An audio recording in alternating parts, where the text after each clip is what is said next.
परमेश्वर पिता का धन्यवाद करते हैं। आज के दिन को उसने फिर से हमारे जीवन में जोड़ा। ये उसकी महाकरुणा और दया का फल है। उसकी दया चूँकि अमर है और इसी कारण से हम प्रतिदिन नए दिन के रूप में देख पाते हैं। और इसलिए परमेश्वर की इच्छा और योजना यही है कि इसलिए परमेश्वर हमको नया दिन दिखाता है कि हम उसके प्रेम को समझें, उसकी इच्छाओं को जानें। और जहाँ कहीं भी हम अपने आप को पाते हैं कि हम उसकी इच्छा के अनुसार नहीं चल रहे हैं या उसके वचन में हम नहीं हैं, तो मन फिराने के लिए बोलता है कि हम मन फिरा लें। और इस कारण से आज के दिन को फिर से अवसर दिया है कि हम परमेश्वर के वचन के प्रकाश में बैठें, अपने आप को जांचें, उसकी स्तुति महिमा तारीफ करें, क्योंकि वो तारीफ के योग्य परमेश्वर हैं। और उसका धन्यवाद करें कि अब तक उसने हमें संभाल कर रखा है। उसके वचन के लिए धन्यवाद दें, जो जीवित वचन उसने हमें दिया। और उसके बलिदान के लिए धन्यवाद दें, और जिसके कारण से हमारे लिए संभव हुआ कि उस जीवित परमेश्वर के हम समीप आ सके, प्रभु यीशु के लहू से धुलने के कारण से।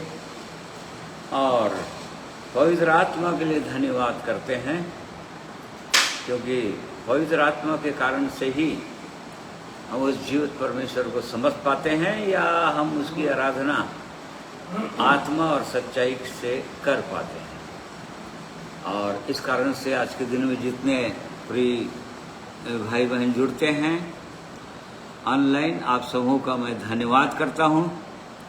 आप सबों को जय मसीह की कहता हूं। परमेश्वर आज के दिन में हम में से हर एक की सहायता अगुवाई करें कि हम उसके चरणों में आए और हमारा उसके चरणों में बैठना, स्तुति करना, गीतों को गाना, वचन पढ़ना, सुनना, सब कुछ उसको भाए। और इस कारण से आइए प्रार्थना करेंगे। प्रिय परमेश्वर पिता, हम आपका धन्यवाद करते हैं। आप हमारे जीवित परमेश्वर हैं। स्वर्ग आपका सिंहासन है, ये पृथ्वी आपके पांव की चौकी है। और आपकी दृष्टि लगातार मनुष्यों को देखती रहती है। आप हमारे चाल चलन को देखते रहते हैं और उसके अनुसार प्रभु जी एक दिन सब कुछ हमारे सन्मुख खुलने वाला है। और इस कारण से प्रभु हम आपकी ओर देखते हैं, आपके चरणों में आते हैं, दीन होते हैं। हम जानते हैं पिता, आप अनुग्रहकारी, विलंब से क्रोध करने वाले, धीरजवंत, सहनशील परमेश्वर हैं, करके आप हम पर दया करना चाहते हैं। हमारे सारे अपराधों को क्षमा करना चाहते हैं और अनुग्रह देना चाहते हैं, ताकि हम आपके अनुग्रह से और आगे बढ़ सकें और पापों पर जय प्राप्त कर सकें और जय का जीवन जी सकें। ये आपकी सिद्ध इच्छा मनसा है। इसलिए अपने आप को, जीवन को आपके हाथों में सौंप देते हैं। और इसलिए आज के दिन में प्रभु जी हमारी सहायता कीजिए। इस संगति को मैं आपके हाथों में सौंप देता हूँ और इस वातावरण को आपके लहू के बाड़े में देते हैं, ताकि शांति के साथ आपकी उपस्थिति में, पवित्र आत्मा की उपस्थिति में हम बैठकर आपके पवित्र वचन को सुन सकें, समझ सकें, आपकी स्तुति महिमा कर सकें गीतों के द्वारा।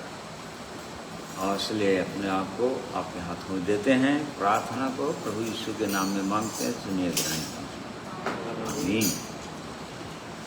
और आइए प्रभु की महिमा करेंगे गीतों के द्वारा।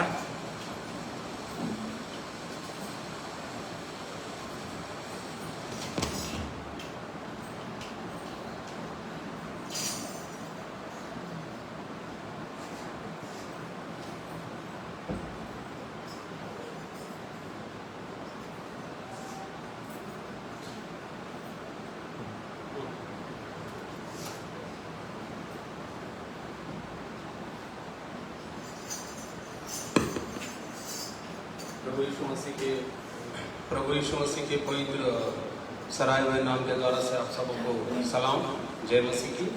आइए प्रभु की महिमा और आराधना करेंगे। और गीत पुस्तिका में से हम लोग 97 नंबर का गीत गाएंगे, रब की होए सना हमेशा, रब की होए सना।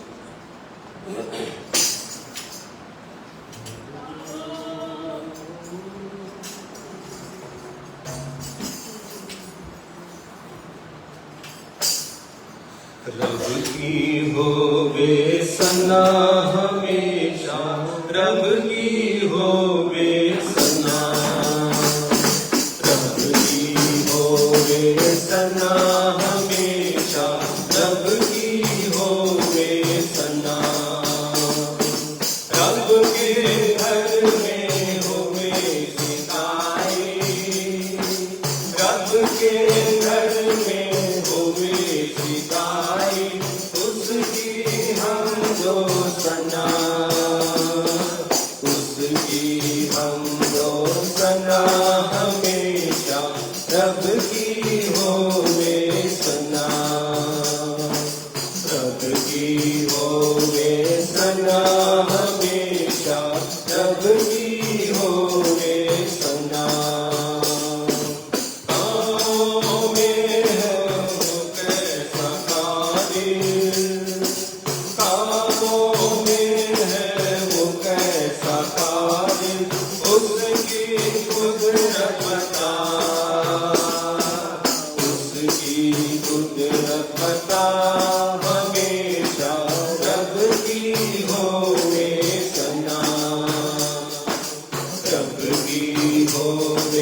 सना हमेशा, रब की होवे सना। रब के घर में होवे सिताए, रब के घर में होवे सिताए, उसकी हम दो सना, उसकी हम दो सना हमेशा, रब की होवे सना, रब की होवे सना हमेशा, रब की होवे सना। जय के लोटे मुको नचेंगे, जय के लोटे मुको नचेंगे, पर्वत बीन बजा, पर्वत बीन बजा हमेशा, रब की होवे सना, रब की होवे सना हमेशा, रब की होवे सना। तारा तारों में लागे निजेरो, तारा तारों में लागे निजेरो, तब और तबला बजा, तब और तबला बजा हमेशा, रब की होवे सना, रब की होवे सना हमेशा, रब की होवे सना। बांसुरी पर सुना तूने सुरीली, बांसुरी पर सुना तूने सुरीली, जन जन जान बजा, जन जन जान बजा हमेशा, रब की होवे सना, रब की होवे सना हमेशा, रब की होवे सना। सारे मिलकर ताली बजाओ, सारे मिलकर ताली बजाओ,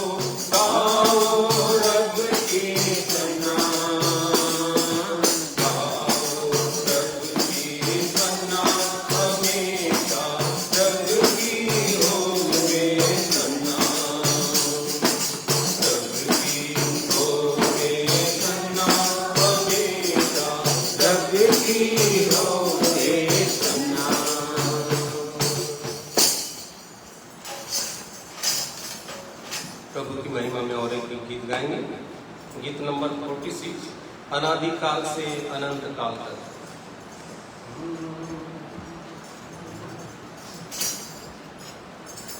अनादिकाल से अनंत काल तक हे यहोवा तू धन्य है।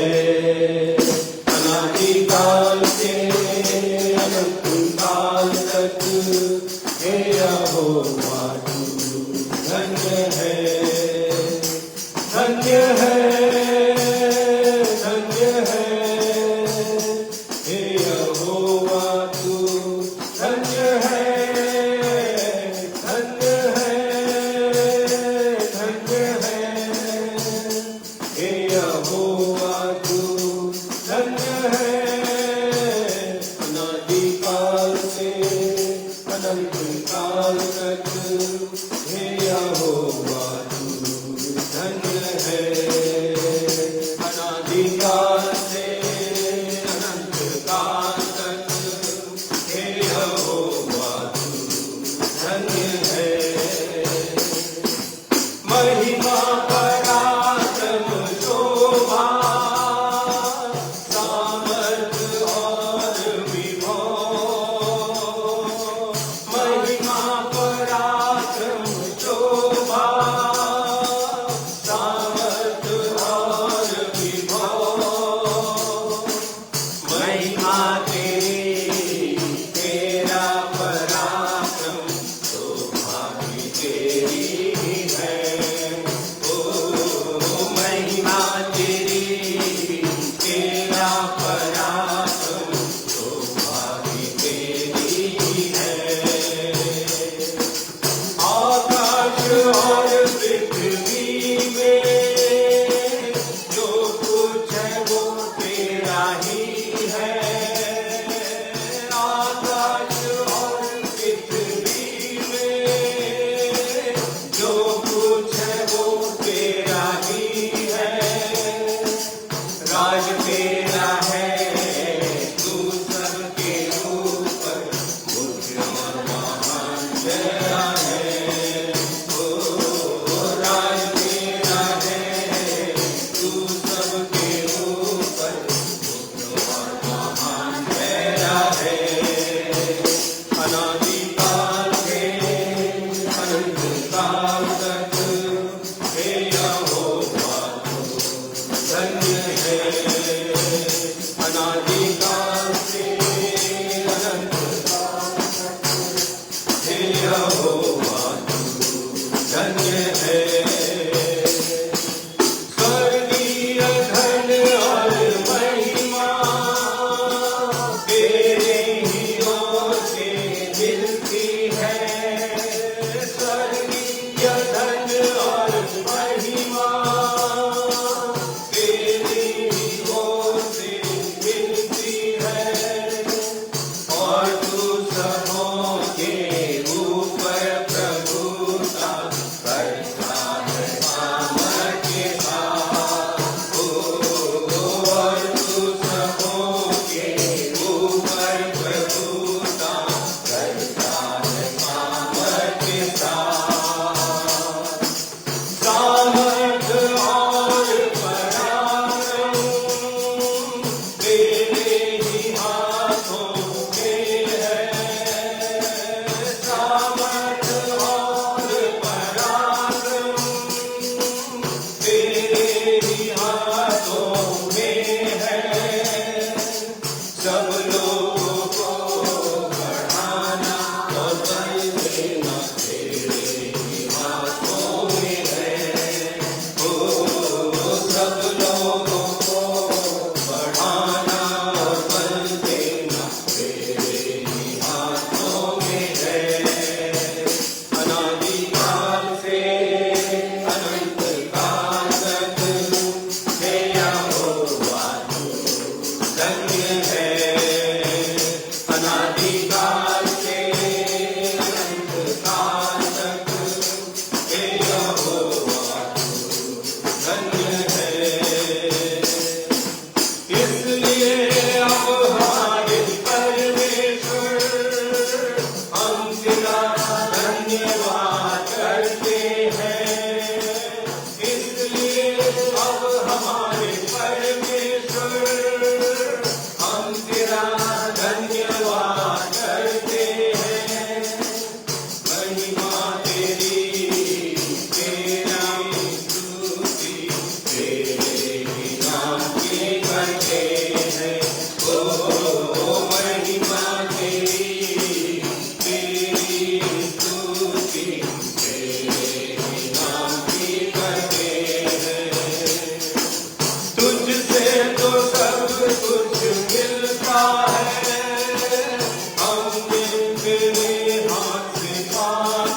अनादिकाल से अनंत काल तक हे यहोवा धन्य है, धन्य है, धन्य है।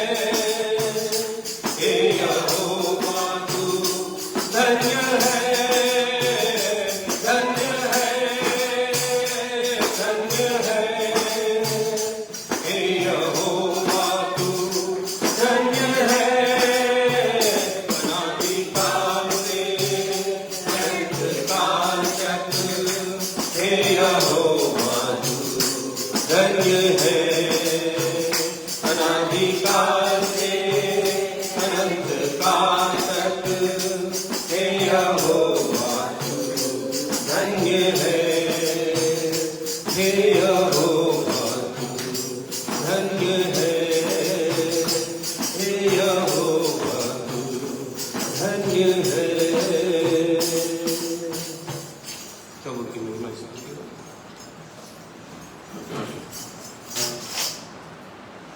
परमेश्वर की महिमा में, परमेश्वर की महिमा में एक गीत सुनेंगे और वचन के भाग में उसके बाद जाएंगे।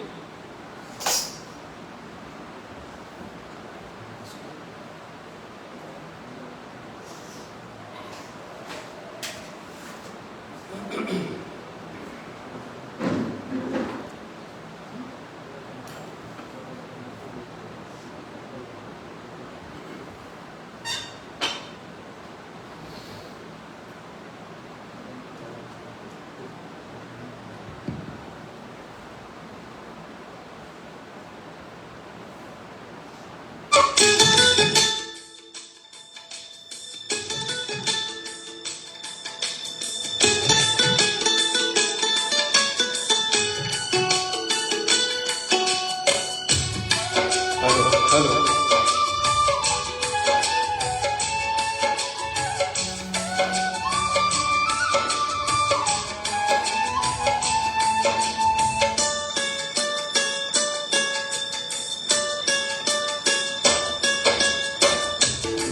के समय प्रभु सांत्वना तू देता, मेरी विपत्ति में सहारा तू देता।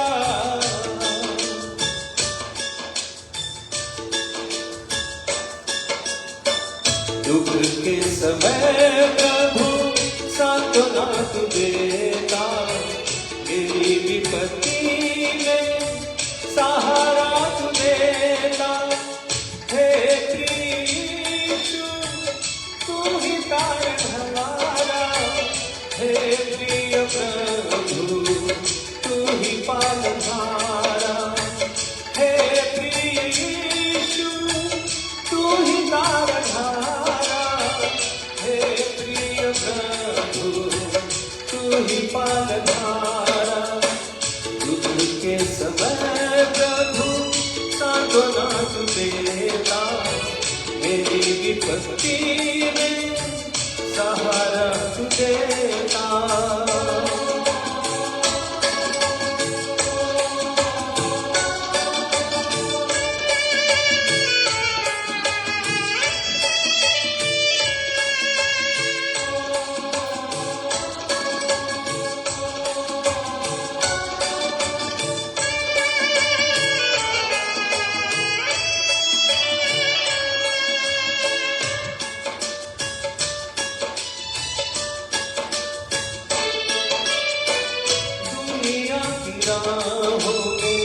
मेरे साथ चलना, पास भर दुनिया में मेरे साथ रहना।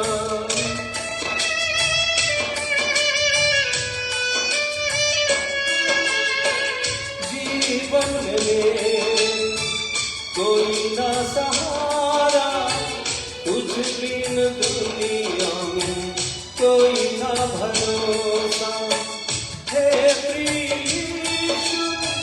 तू ही तारनहारा, हे प्रिय प्रभु तू ही पालनहारा।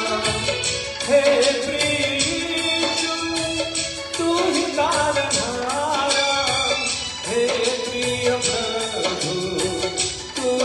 पालनहारा। दुख के समय प्रभु सांत्वना देता, मेरी विपत्ति में सहारा देता।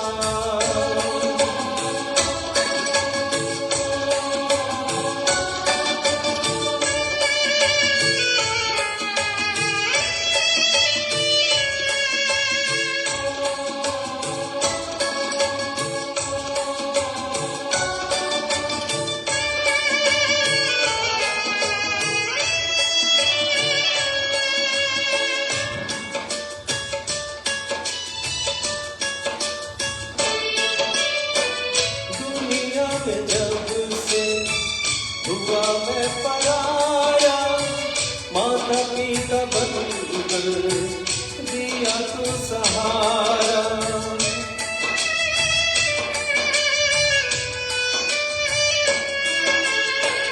आँखों के आंसू पोंछ दिया मेरे, अपनी दया से प्रेम मुझे दिया। हे प्रिय यीशु तू ही तारनहारा, हे प्रिय प्रभु तू ही पालनहारा। हे प्रिय यीशु तू ही तारनहारा, हे प्रिय प्रभु तू ही पालनहारा। दुख के समय प्रभु सांत्वना देता, मेरी विपत्ति में सहारा देता।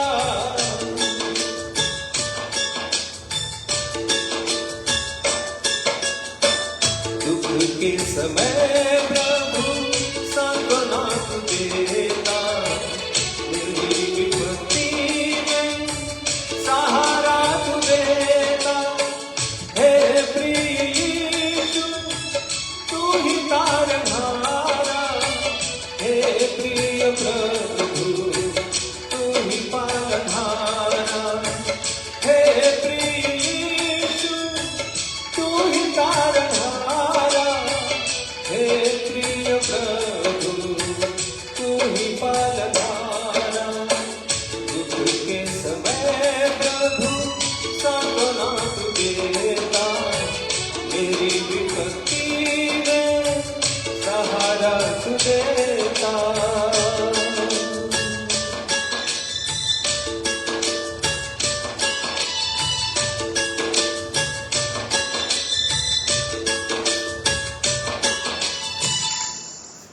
परमेश्वर पिता का धन्यवाद।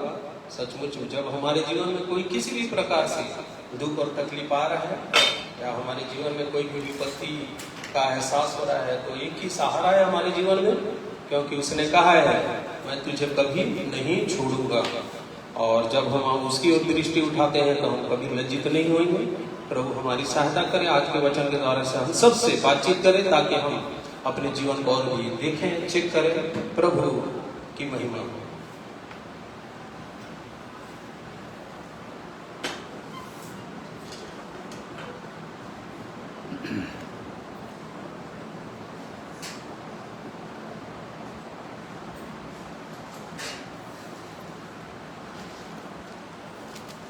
आइए परमेश्वर के पवित्र वचन से कुछ सीखेंगे। कुलुस्सियों के नाम पौलुस की प्रेरित की पत्री, उसका पहला अध्याय, उसका 9 पद से 13 पद तक, जिसको पढ़ेंगे उसके बाद हम मनन करेंगे इन वचनों का। हाँ, 1 का 9 से 13 पद। कुलुस्सियों पहला अध्याय, उसका 9 पद से 13 पद तक। परमेश्वर के वचन में इस प्रकार से लिखा है, इसलिए जिस दिन से यह सुना है, हम भी तुम्हारे लिए यह प्रार्थना और विनती करना नहीं छोड़ते कि तुम सारे आत्मिक ज्ञान और समझ सहित परमेश्वर की इच्छा की पहचान में परिपूर्ण हो जाओ, ताकि तुम्हारा चाल चलन प्रभु के योग्य हो और वह सब प्रकार से प्रसन्न हो, और तुम में हर प्रकार के भले कामों का फल लगे, और तुम परमेश्वर की पहचान में बढ़ते जाओ, उसकी महिमा की शक्ति के अनुसार सब प्रकार की सामर्थ से बलवंत होते जाओ, यहाँ तक कि आनंद के साथ हर प्रकार से धीरज और सहनशीलता दिखा सको, और पिता का धन्यवाद करते रहो जिसने हमें इस योग्य बनाया कि ज्योति में पवित्र लोगों के साथ मीरास में सहभागी हो। उसी ने हमें अंधकार के वश से छुड़ाकर अपने प्रिय पुत्र के राज्य में प्रवेश कराया, जिसमें हमें छुटकारा अर्थात पापों की क्षमा प्राप्त होती है। हाँ, ये पौलुस प्रेरित कुलसियों को के नाम पत्र लिख रहे थे, और उसमें उसने कहा कि क्योंकि ये लोग नहीं जानते थे, पौलुस प्रेरित के द्वारा ये लोग नहीं आए थे, सुसमाचार ये लोग नहीं सुने थे, परंतु पौलुस ये बोल रहा है कि जब से हमने सुना है, ये बोल रहा है इसलिए कि जिस दिन से यह सुना है, हम भी तुम्हारे लिए यह प्रार्थना और विनती करना नहीं छोड़ते। जैसे ही सुना उसने कि कुलस्से में भी कुछ लोग हैं जो उस प्रभु यीशु पर विश्वास करने लगे हैं, जिनका जीवन बहुत सुंदर हो गया है, और वो उसे आनंदित हुए, और इसलिए वो बोल रहे हैं कि जब से सुना है हम तुम्हारे लिए भी प्रार्थना और विनती करना नहीं छोड़ते हैं, इसलिए कि तुम सारे आत्मिक ज्ञान और समझ सहित परमेश्वर की इच्छा की पहचान में परिपूर्ण हो जाओ। देखो प्रार्थना क्या करते हैं, प्रार्थना की विषय क्या है यहाँ पर पौलुस प्रेरित का इस कलीसिया के लोगों के लिए, कि ये लोग सारे आत्मिक ज्ञान और समझ सहित परमेश्वर की इच्छा के पहचान में परिपूर्ण हो जाए।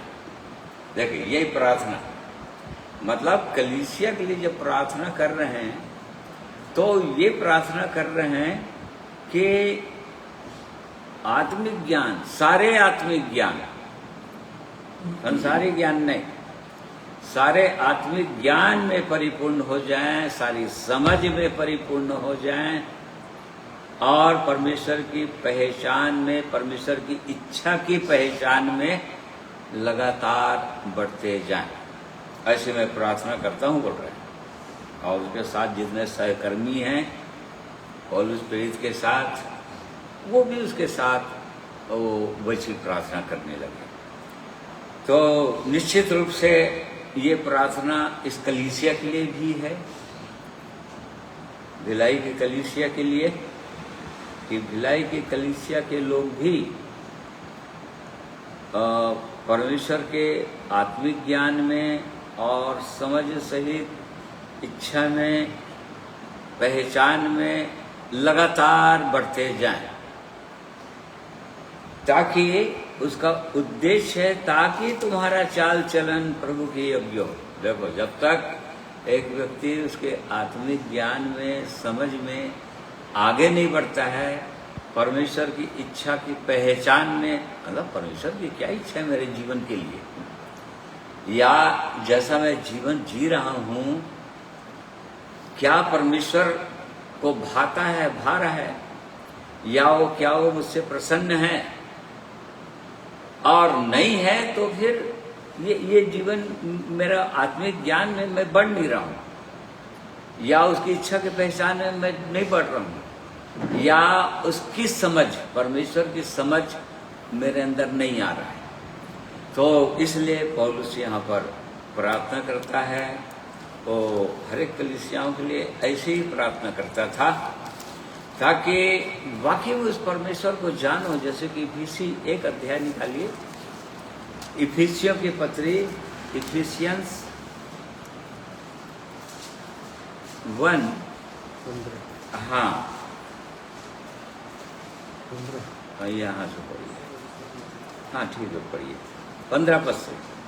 इस कारण मैं भी उस विश्वास का समाचार सुनकर जो तुम लोगों में प्रभु यीशु पर है और सब पवित्र लोगों पर प्रकट है, तुम्हारे लिए धन्यवाद करना नहीं छोड़ता, और अपनी प्रार्थनाओं में तुम्हें स्मरण किया करता हाँ, हूँ। देखो यहाँ पर भी बोल रहा है, फिजिकल लोगों को भी बोल रहा है। जब उनको पत्र लिख रहा है तो उनको भी यही बोल रहा है, जब से मैंने सुना है कि तुम लोग इतना सुंदर विश्वास है तुम्हारे जीवन में उस जीवित परमेश्वर के लिए, मैं तुम्हारे लिए भी धन्यवाद करना और नहीं छोड़ता, और तुम्हारे लिए प्रार्थना करना भी नहीं छोड़ता।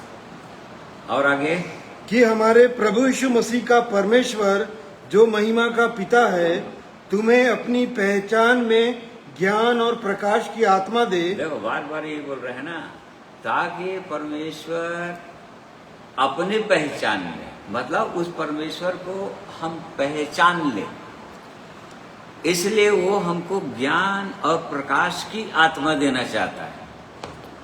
अंदर, हृदय के अंदर आत्मा में वो प्रकाशन देना चाहता है, ताकि उस जीवित परमेश्वर को हम पहचाने, वास्तव में जो हमसे प्रेम करता है या जिसने हमको बुलाया है अपनी महिमा में, उसको हम पहचाने। और इसलिए प्रार्थना विषय क्या है? और तुम्हारे मन की आंखें ज्योति में हो कि तुम जान लो कि उसकी बुलाहट की आशा क्या है और पवित्र लोगों में उसकी मीरास की महिमा का धन कैसा है। हाँ, इसलिए वो चाहता है कि उसकी प्रार्थना ये है कि तुम्हारे मन की आंखें ज्योतिर्मय, तो मन की आंखें, हृदय के अंदर वो आंखें ज्योतिर्मय, कहने का क्या मतलब? मतलब तुम अपने हृदय की वास्तविक दशा को देख सको, अपने जीवन को वास्तविक रीति से तुम देख सको। भाई मन की आंखें ज्योतिर्मय प्रकाशित नहीं होगा तो मन के अंदर क्या क्या है कैसे देखेगा मनुष्य? वाकई में मन में परमेश्वर की इच्छा पूरा हो रहा है कि नहीं, या परमेश्वर की इच्छा के अनुसार ही हम चल रहे हैं कि नहीं, हृदय हमारा साफ है कि नहीं, कैसे करके जानेगा एक व्यक्ति?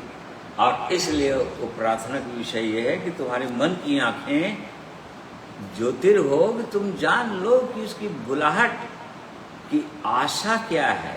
उस वो परमेश्वर जिसने हमको बुलाहट है, या किस उद्देश्य से बुलाया है, या जिस उद्देश्य से बुलाया है हम उसको जान लें। हमारी आशा क्या है? बुलाहट की आशा क्या है? बुलाहट की आशा क्या है हम जाने। हमारी निश्चयता क्या है? 1:5 पढ़िए कुलुस्सियों।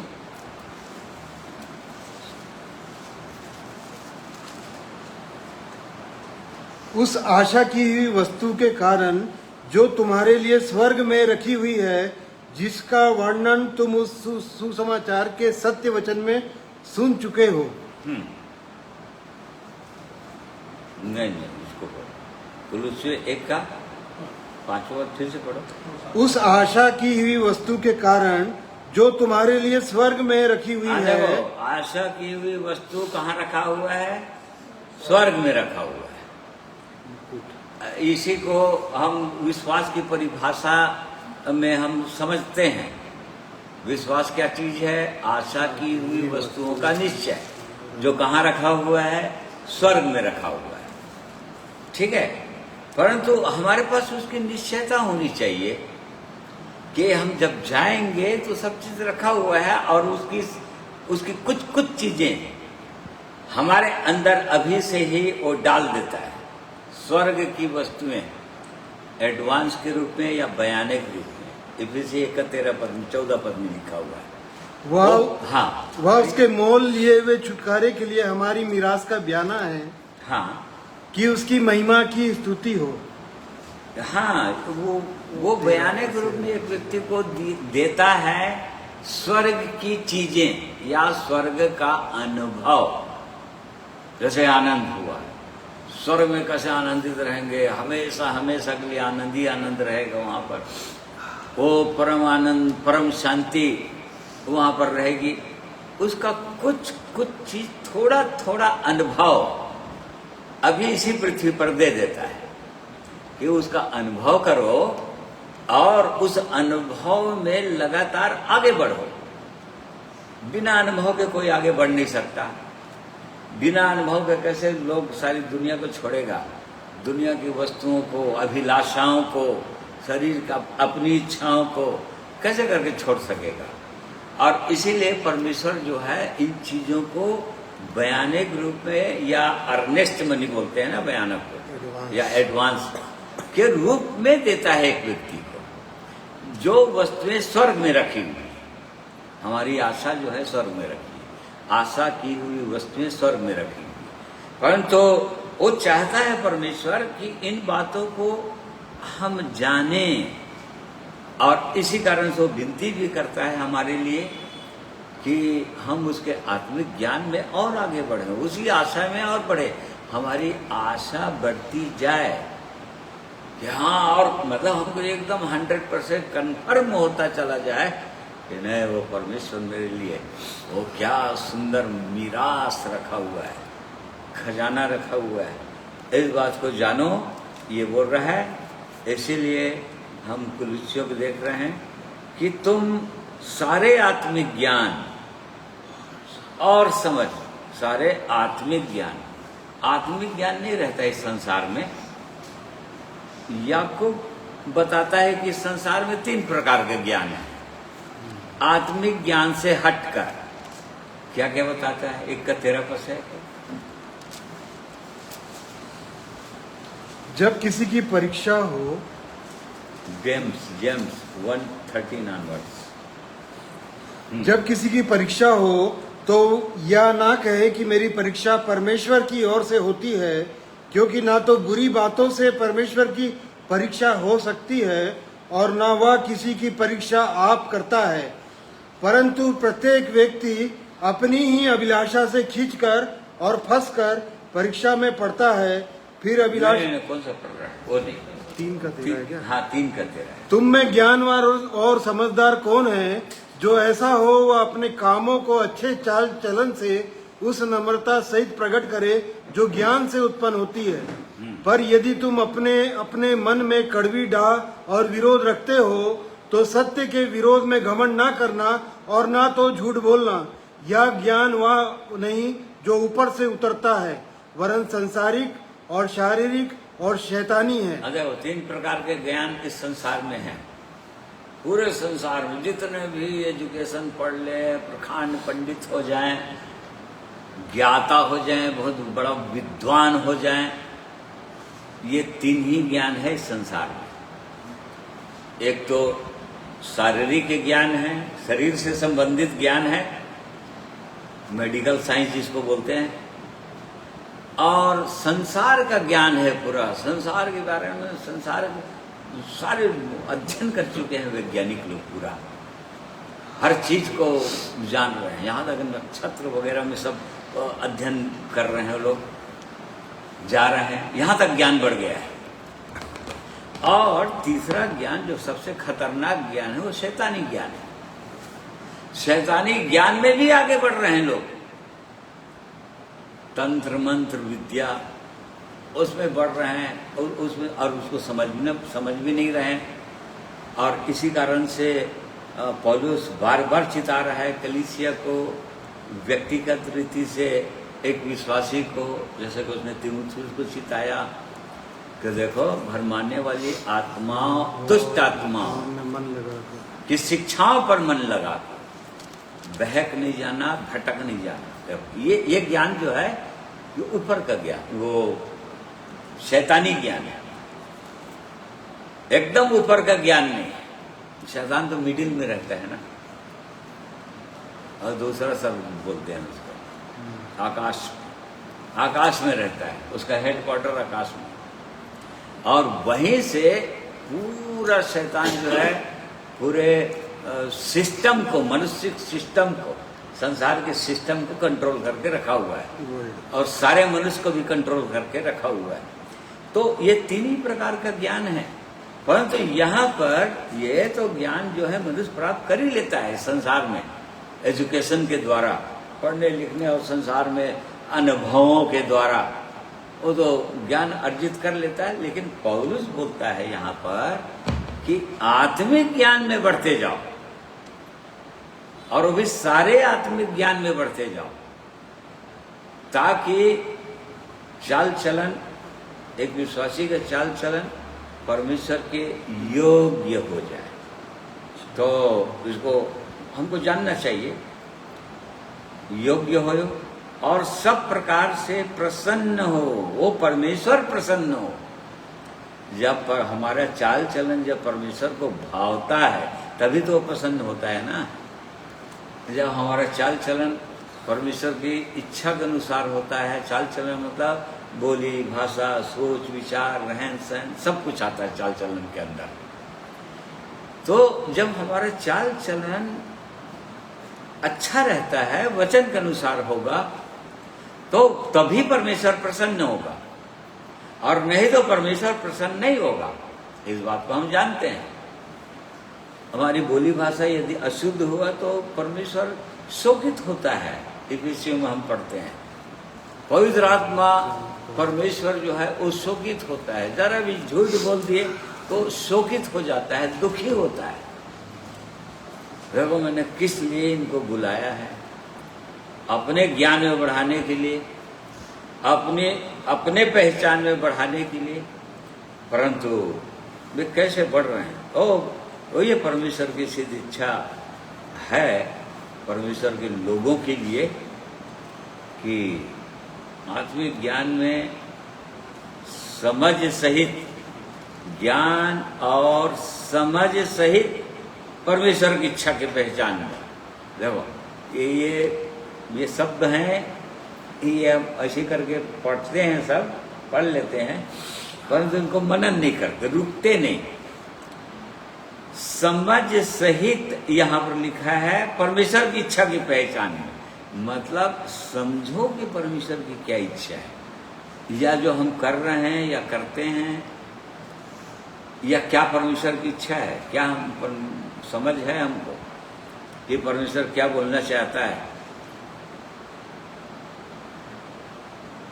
योग्य, हाँ, पर पहचान में सहित, समझ सहित परमेश्वर की इच्छा की पहचान में परिपूर्ण हो जाओ, ताकि तुम्हारा चाल चलन प्रभु के योग्य हो और वो सब प्रकार से प्रसन्न हो और तुम में हर प्रकार के भले कामों का फल लगे।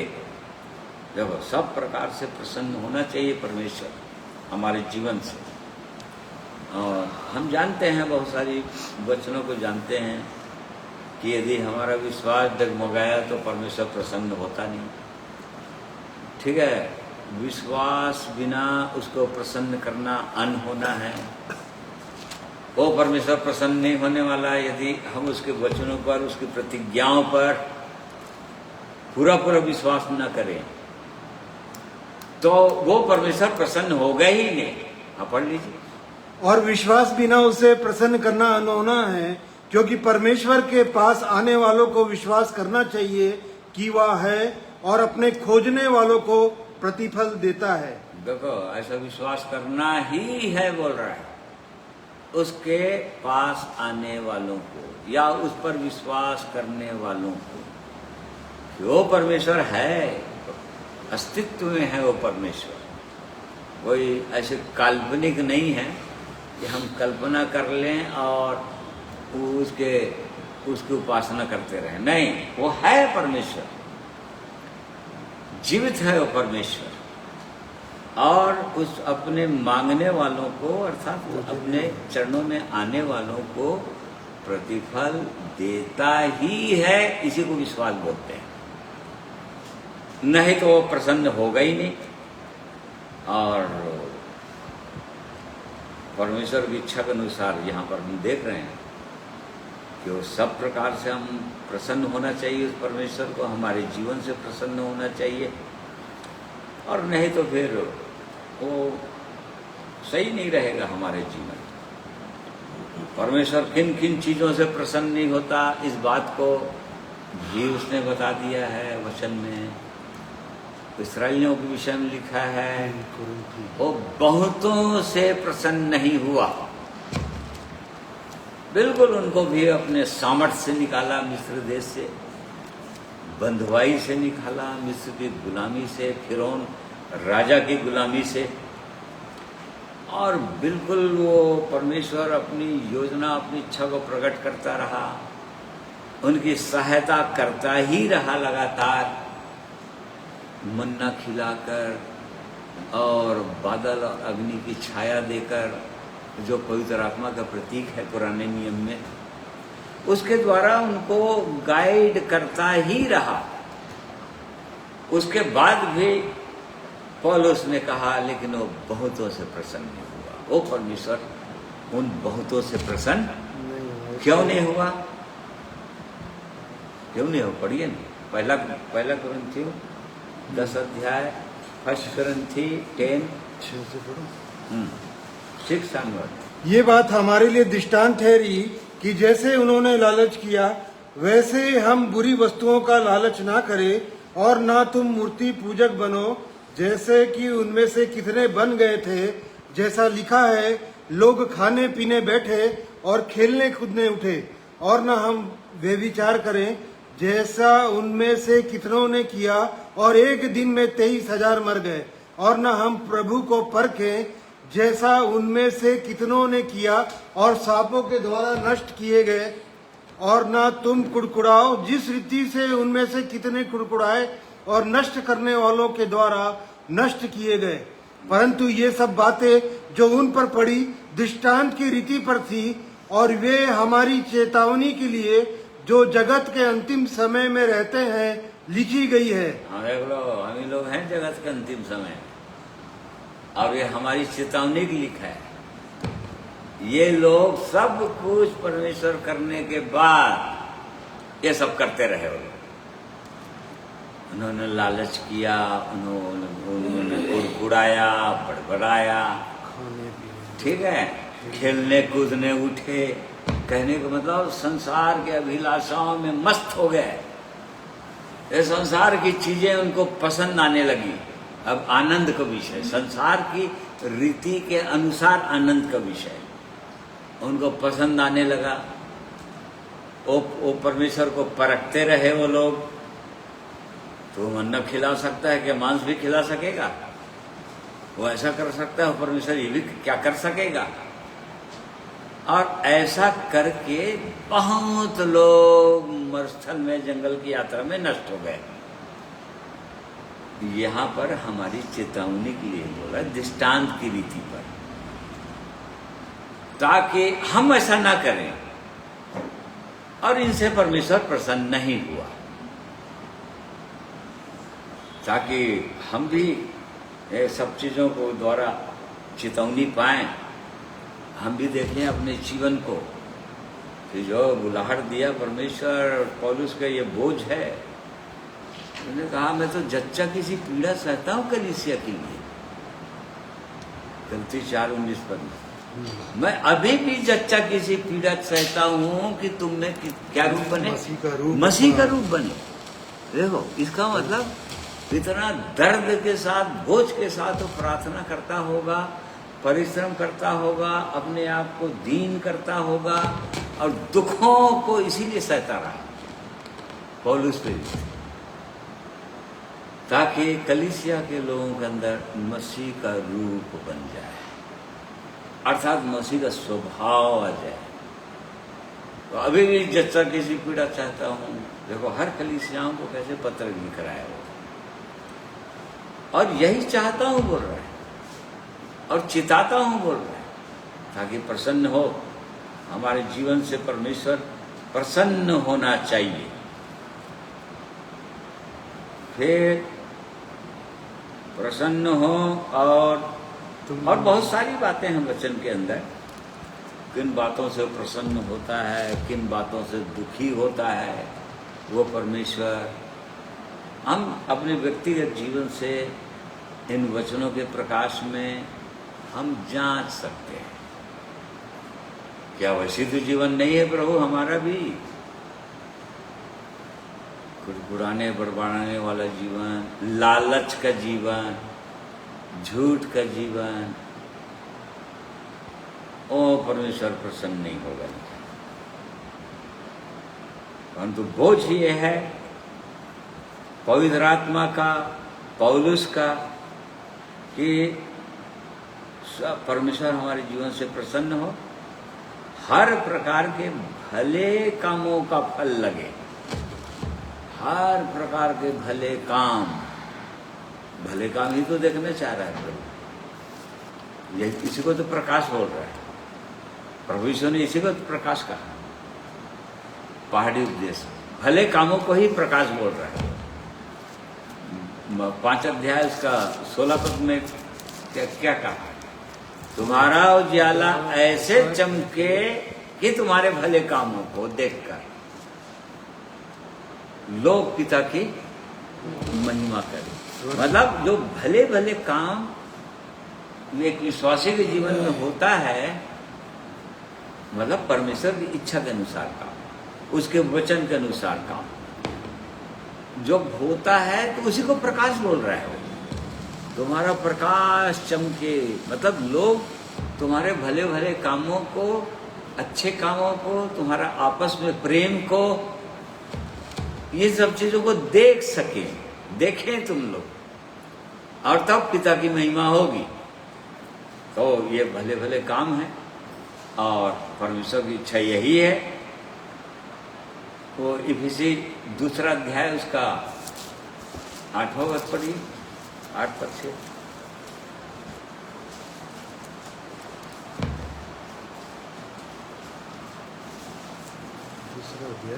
हाँ। क्योंकि विश्वास के द्वारा अनुग्रह ही से तुम्हारा उद्धार हुआ है, और यह तुम्हारी ओर से नहीं वरन परमेश्वर का दान है, और न कर्मों के कारण, ऐसा ना हो कि कोई घमंड करे। क्योंकि हम उसके बनाए हुए हैं और मसीह यीशु में उन भले कामों के लिए सृजे गए जिन्हें परमेश्वर ने पहले से हमारे करने के लिए तैयार किया। देख लो, भले कामों के लिए सृजे गए हैं बोल रहा है। ये तुम्हारी इच्छा नहीं है, तुम्हारी इच्छा के अनुसार जीवन, हम अपनी इच्छा के अनुसार जीवन नहीं पाए, या हमारे कामों के कारण से हमको जीवन मिल गया अच्छे कारण से, ये भी नहीं है, बिल्कुल बोल दिया। ये तो परमेश्वर का दान है बोल रहा है, गिफ्ट है जो उसने दिया है। काहे के लिए दिया? ताकि परमेश्वर की इच्छा के अनुसार जो हमारे लिए भले भले काम रखा है, उसने पहले से रखा हुआ था हमारे लिए, कि ये लोग ऐसा काम करेंगे, भले भले कामों के लिए सृजे गए हो, मतलब उसके लिए बना रहा है परमेश्वर।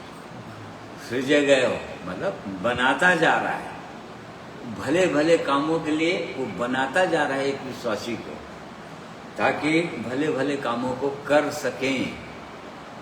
और इसलिए पौलुस ये प्रार्थना कर रहा है कि जिस उद्देश्य से बुलाए गए हो, और ये परमेश्वर ने बुलाया है, ये उसकी दया है कि उसने बुलाया है,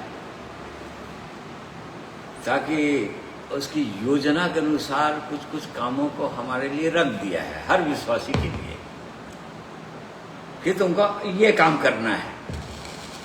और जो काम रख दिया है, जो भला काम रख दिया है, क्या उसको कर रहे हो कि नहीं कर रहे हो? जिसके लिए सृजे गए, ये बोल रहा है, पहले से वो उसने रखा है। तो ये परमेश्वर की सिद्ध इच्छा और मनसा है, इसको हमको समझने की आवश्यकता है।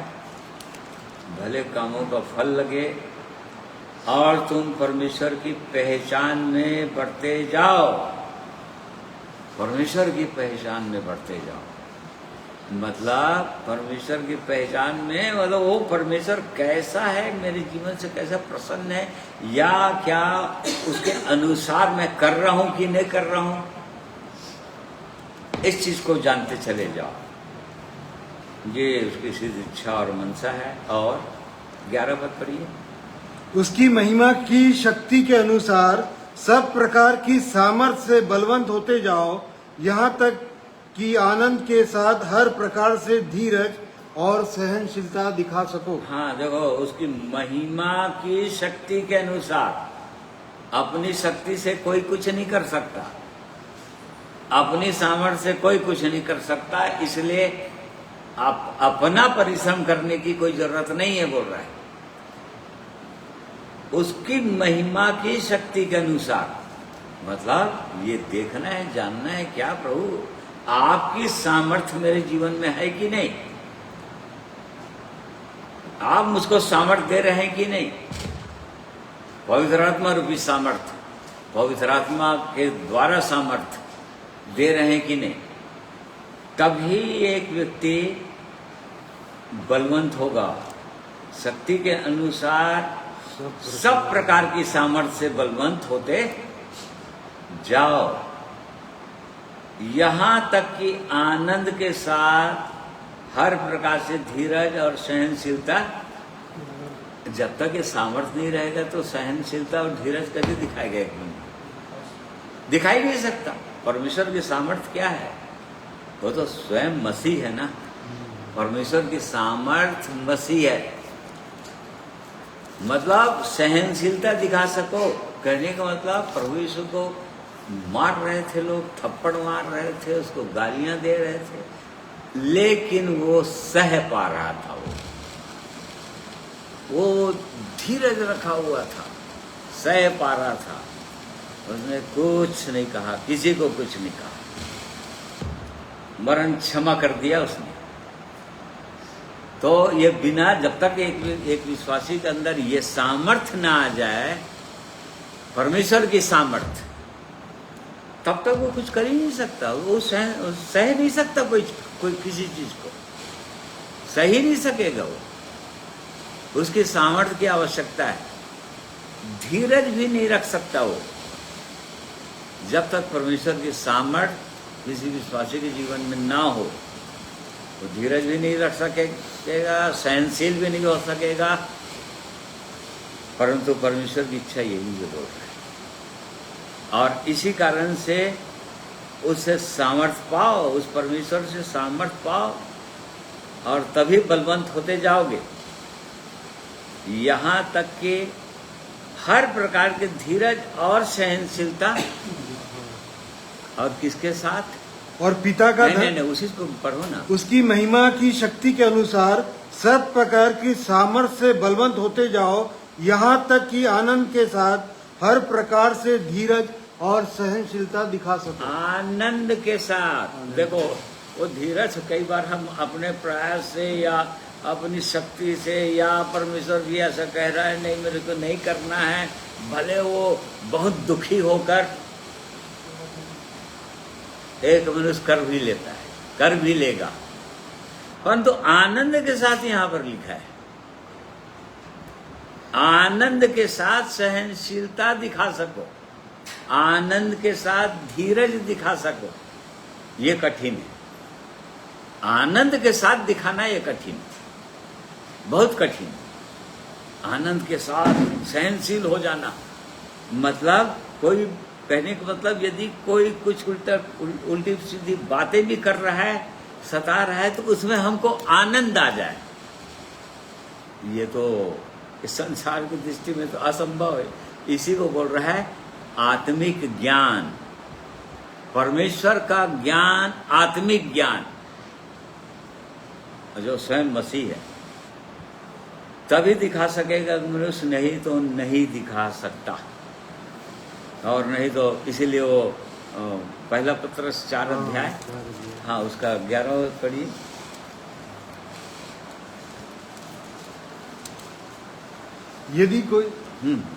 यदि कोई बोले तो ऐसा बोले मानो परमेश्वर का वचन है।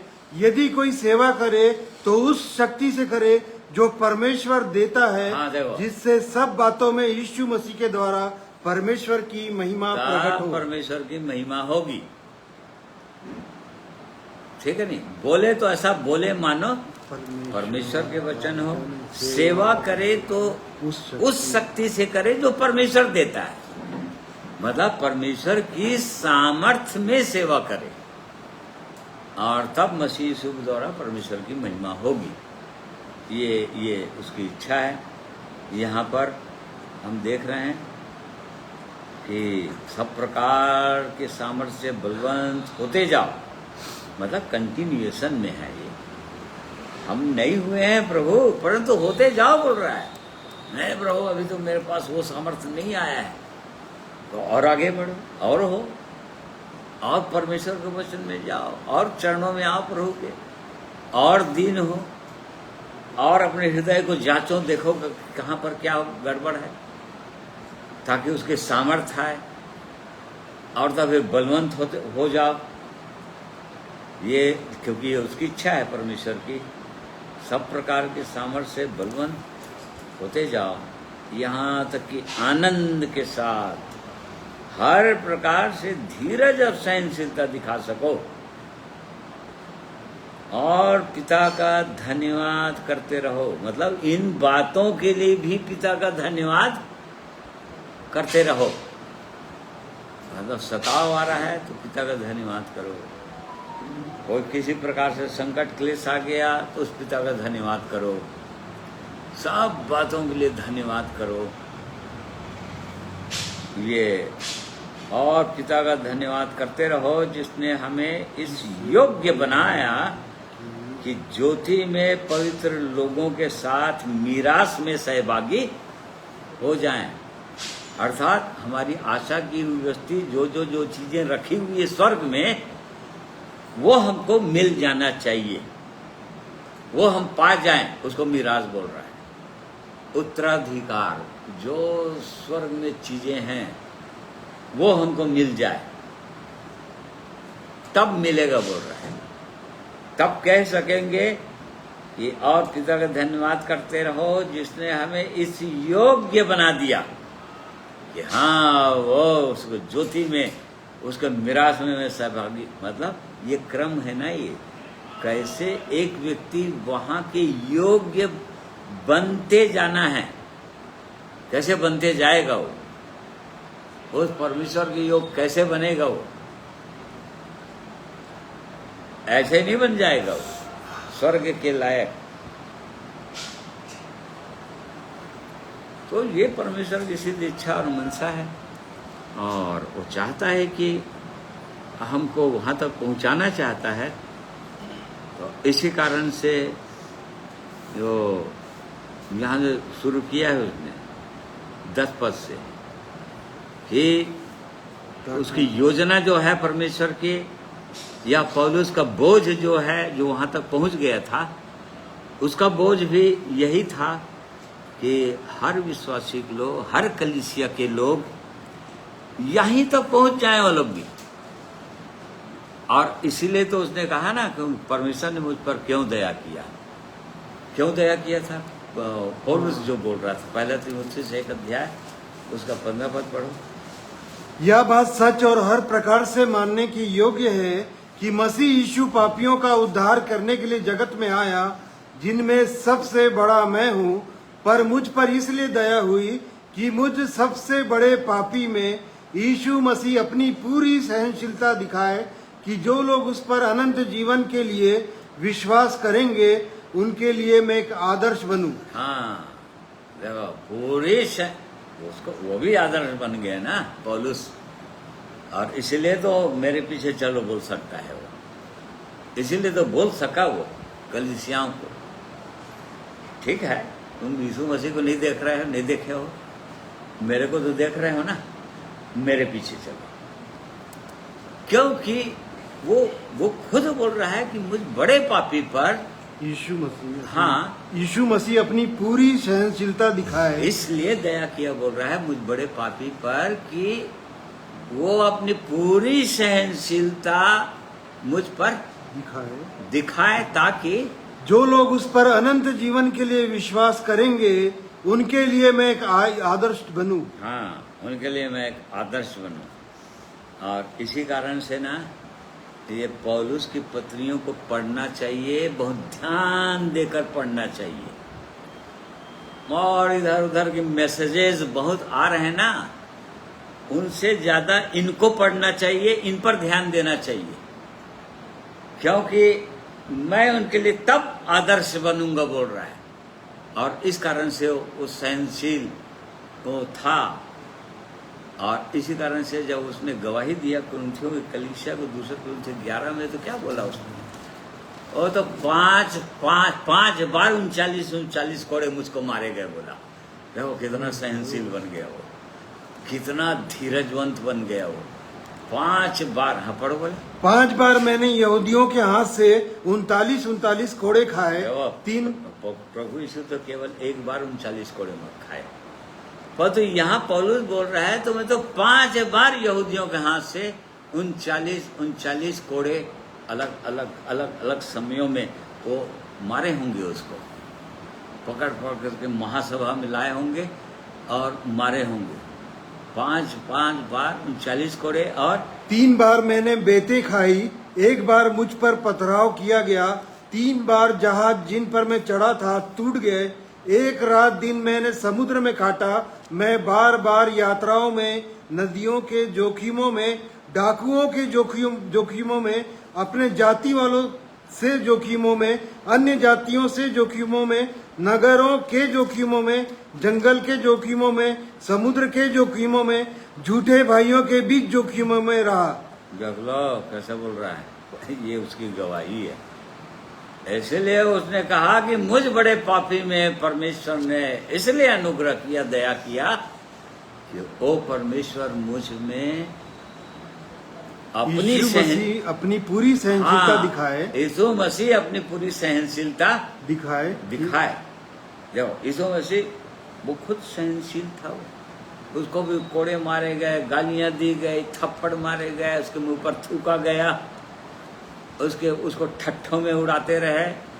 वो क्रूस के समय में नहीं, और उसके रहने के दिनों से 33 साल तक, परंतु वो सहनशील रहा, धीरजवंत रहा। और पौलुस को भी हम देख रहे हैं, मसीह यीशु की पूरी सहनशीलता। इसीलिए तो कह सका ना, गलतियों में लिखा है 1 अध्याय में कि यीशु का घाव, ऐसे लिखा है ना, मेरे देह में, मसीह का घाव मैं अपनी देह में लिए। 6वां अध्याय में। हाँ। आगे को कोई मुझे दुख न दे, क्योंकि मैं यीशु के दागों को अपनी देह में लिए फिरता हूँ। हाँ, यीशु के दाग, वो यीशु के दाग थे।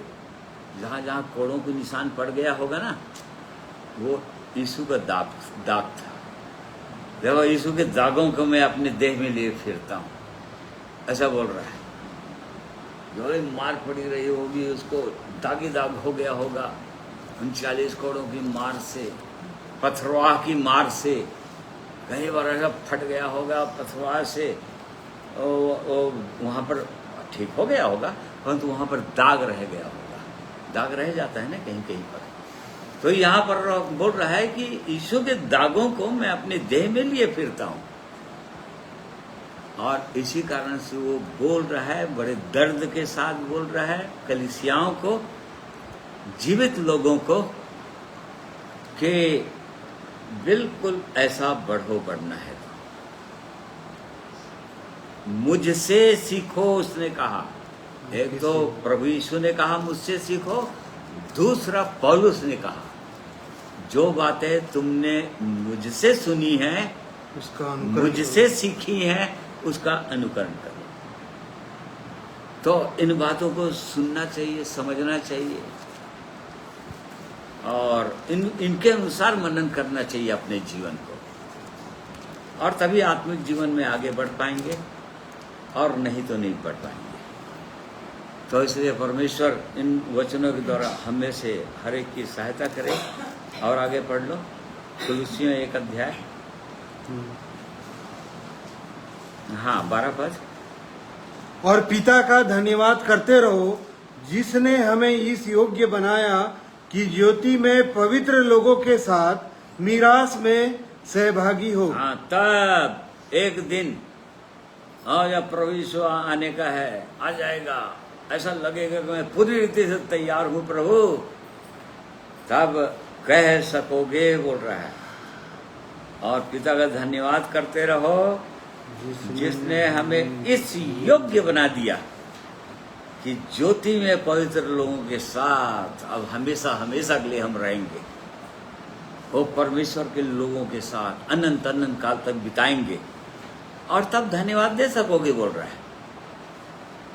जब इन सब बातों को क्रम से जो होते आ रहा है जीवन में, इनके लिए धन्यवाद देते रहोगे, तब अंत में भी धन्यवाद दे सकोगे। अब हो गया प्रभु ज्योति में ओ लोगों के साथ, आपके लोगों के साथ हमेशा के लिए रहने के योग्य बना दिया। आखिरी पद, उसी ने हमें अंधकार के वश से छुड़ाकर अपने प्रिय पुत्र के राज्य में प्रवेश कराया, जिसमें हमें छुटकारा अर्थात पापों की क्षमा प्राप्त होती है। हाँ, और तब ये सचमुच अंधकार के वश से छुट गए और उसके प्रिय पुत्र के राज्य में प्रवेश करने का अनुग्रह मिलेगा।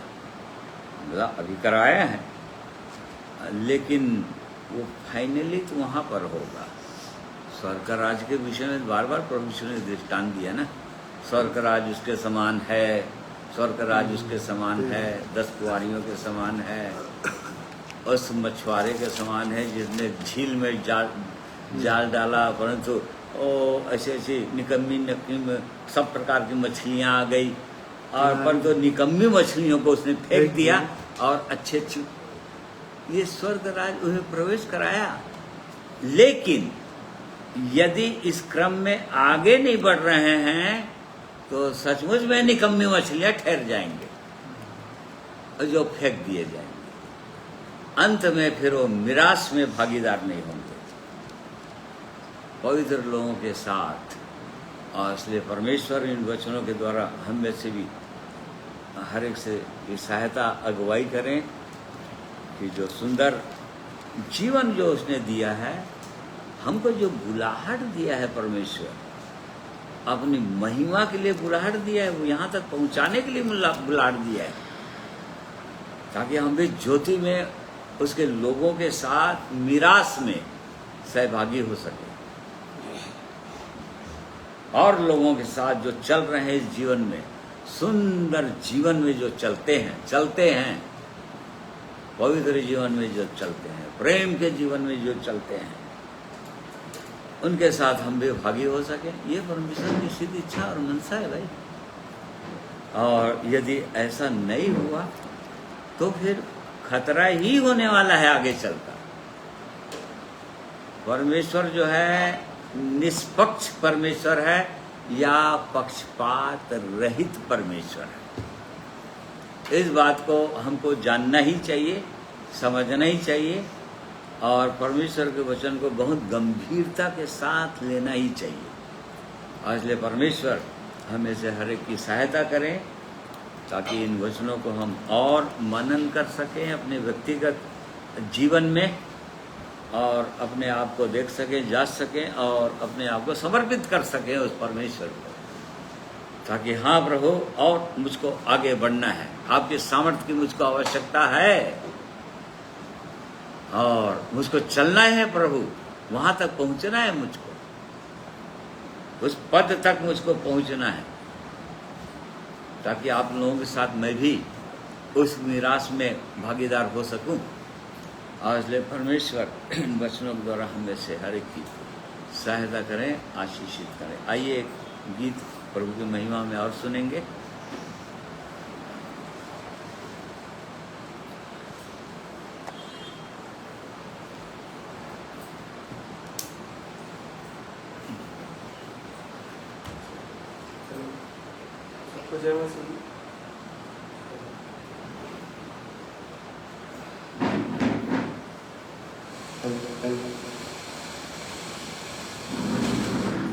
हेलो हेलो, आप सबको जय मसीह की। परमेश्वर पिता मेरी भी सहायता करें आज के दिन में। आज के वचन के द्वारा मैंने भी अपने जीवन को जांचा है। परमेश्वर ने मुझसे भी बातें की। मैं परमेश्वर पिता का आज के वचन के धन्यवाद देता हूँ। मैं भी परमेश्वर पिता की महिमा के लिए गीत गाऊंगा। आप सब भी मेरे साथ इस गीत को गा सकते हैं।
तू विश्वास करना,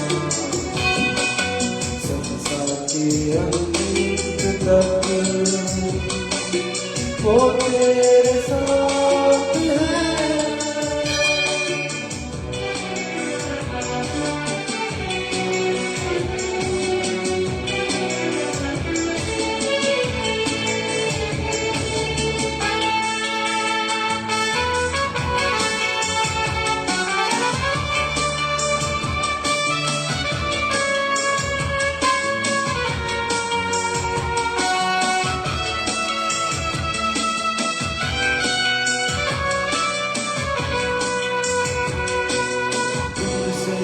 भरी है जिंदगी, मुसीबत भरे रास्ते हैं, तुझसे भरी है जिंदगी, मुसीबत भरे रास्ते हैं, दुख दूर हो जाएंगे तेरे, घर तू यीशु के साथ है। राहों में कांटे अगर हो, रुकना नहीं, चलते जाना, यीशु तेरे साथ है। ये तू विश्वास करना, संसार के अंत तक वो तेरे साथ है।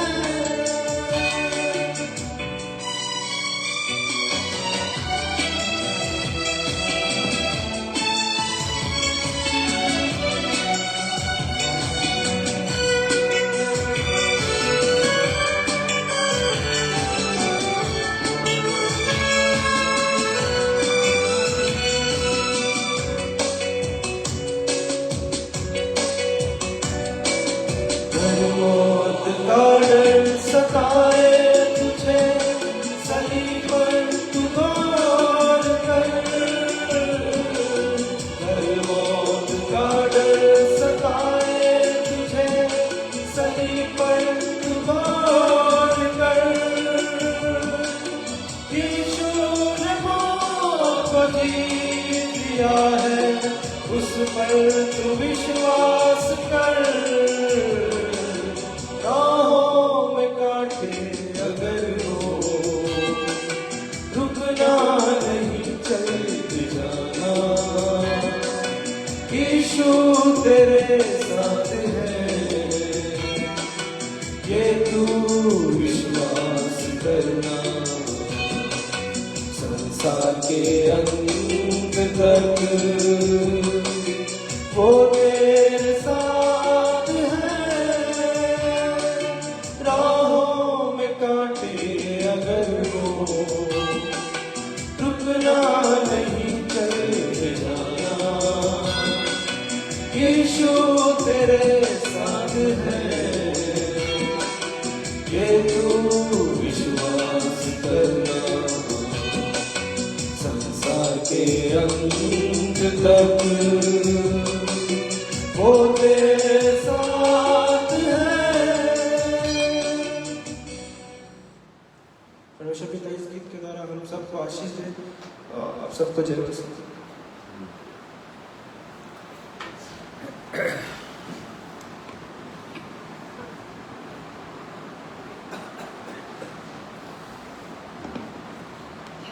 तो उस गीत के माध्यम से हमने सुना जो प्रभु यीशु ने कहा अपने चेलों को कि जगत के अंत तक मैं तुम्हारे संग हूं, और इसी कारण से तुम जाओ, सारी जाति के लोगों को सुसमाचार सुनाओ, उन्हें चेला बनाओ और मेरी आज्ञाओं को मानना सिखाओ जो तुमने सीखा है।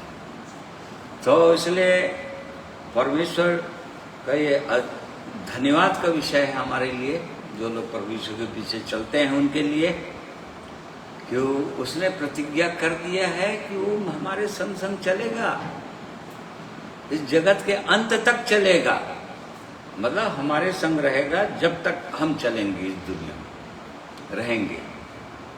ये प्रतिज्ञा है जीवित परमेश्वर का, प्रभु यीशु मसीह का, और इसलिए हम धन्यवाद करते हैं। और इसलिए हमको हियाव तोड़ना ही नहीं चाहिए, क्योंकि जिसने प्रतिज्ञा किया है वो सच्चा परमेश्वर है वो, और उसकी प्रतिज्ञाएं सत्य और आमीन के साथ है, मतलब होगा ही। और इसलिए आइए उस जीवित परमेश्वर के चरणों में आए, उसका धन्यवाद करें बहुत, उसके प्रेम के लिए, उसके अनुग्रह के लिए, उसके दान के लिए, जो उद्धार जो हमको उसने दिया है, उसका दान है, ये गिफ्ट है। इसमें कहीं पर भी हमारी योग्यता, हमारा बल, हमारी शक्ति बिल्कुल नहीं है। ये पूरी रीति से परमेश्वर का गिफ्ट है जो उसने दिया है, और इसलिए उसके चरणों में दीन होना चाहिए, धन्यवादी होना चाहिए, और जो परमेश्वर की इच्छा है, जो उसने अपने पवित्र वचनों के द्वारा लगातार हमको बताते हैं, बता रहे हैं, आज भी उसने बताया, उसके अनुसार हमको चलना चाहिए, देखना चाहिए। और बिल्कुल जिन जिन चीज़ों में बढ़ते जाओ बोलता है, उन चीज़ों में हमको बढ़ते जाना है। और इसलिए आइए प्रार्थना करेंगे। सर्वशक्तिमान दयालु प्रेमी परमेश्वर पिता, आपका धन्यवाद करते हैं।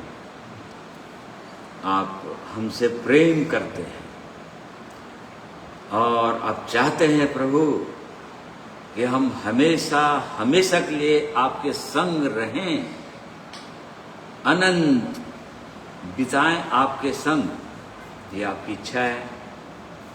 परंतु इसीलिए महान परमेश्वर जिनको आप बुलाते हैं, उनको इस योग्य बनाना भी चाहते हैं, वहाँ तक पहुँचाना भी चाहते हैं, वो योग्यता देना भी चाहते हैं, वो बल देना चाहते हैं, आपके ज्ञान से भर देना चाहते हैं, वो सामर्थ्य देना चाहते हैं, अपनी समझ देना चाहते हैं। ये आपकी इच्छा है, और इसलिए प्रेमी परमेश्वर हम आपका धन्यवाद करते हैं, आपके अद्भुत महान प्रेम के लिए, आपके पवित्र वचन के लिए, और सुंदर समय के लिए जो आपने हमें दिया। पवित्र आत्मा के लिए उसकी सहायता, उसकी अगुवाई, उसकी सामर्थ्य लगातार हम अपने जीवन में अनुभव करते हैं। और भी प्रभु जी, जब तक आपका आगमन न हो, या जब तक हम इस शरीर में रहें, प्रभु आपकी ओर देखते हुए, क्रूस की ओर देखते हुए, अपना क्रूस लेकर चलने में हम सबों की सहायता, अगुवाई कीजिए। ये प्रार्थना प्रभु यीशु के नाम में मांगते हैं, सुनिए, ग्रहण कीजिए, आमीन। प्रिय भाइयों और बहनों, आप सबों का मैं धन्यवाद करता हूँ।